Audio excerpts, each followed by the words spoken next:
Good morning. These are your BYU-Idaho Radio morning headlines for Thursday, March 12th, 2026. Thanks for listening. I'm Austin Pace. A search warrant for a wanted Idaho Falls man turned into a high-speed police chase. 31-year-old Spencer Reed Boyce is facing felony eluding police officers, felony possession of fentanyl methamphetamine, and misdemeanor possession of drug paraphernalia.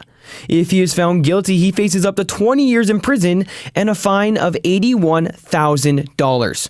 A persistent violator charge has also been included, which could add up to 5 years or life to the possible sentence. On March 2nd, the Idaho Falls Police Department notified the Idaho State Police that it was searching for a wanted man who was later identified as Boyce. IFPD described Boyce as driving a black Nissan Juke.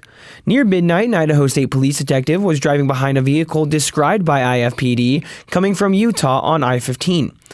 The detective confirmed that the Nissan's license plate matched the one used by Boyce and initiated a traffic stop.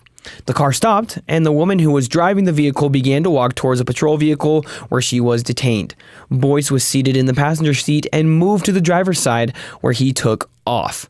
A trooper began to chase Boyce, reaching speeds of 115 miles per hour. Spike strips were used and a pit maneuver ended the chase. Boyce was then taken to custody, and drug paraphernalia was found inside the vehicle as well as on Boyce and the other woman in the car. Country singer Mark Willis is making his way to Eastern Idaho, but his arrival will be a bit later than expected. The hit country artist was originally scheduled to perform at the Shoshone Bannock Casino Hotel on March 7th, but the venue announced that Willis would not be performing that day due to weather concerns and travel restrictions. EastIdahoNews.com says Willis will be rescheduled to perform at the venue on May 1st. For refund requests or other ticket questions, you can email comments@shobanggaming.com. BYU men's basketball got their revenge with a statement win over West Virginia last night in the second round of the Big 12 tournament.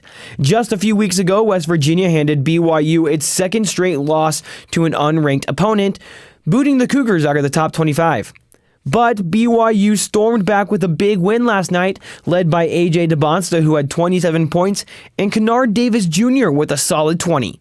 BYU moves to the quarterfinals where they will play number 5, Houston. These have been your BYU-Idaho Radio morning headlines for Thursday, March 12th, 2026. Thanks for tuning in.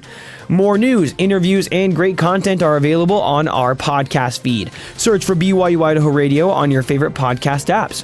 We're on YouTube, Spotify, Apple Music, and more. You can also ask your smart speakers to play KBYI 94.3 FM. This is BYU-Idaho Radio, and I'm Austin Pace.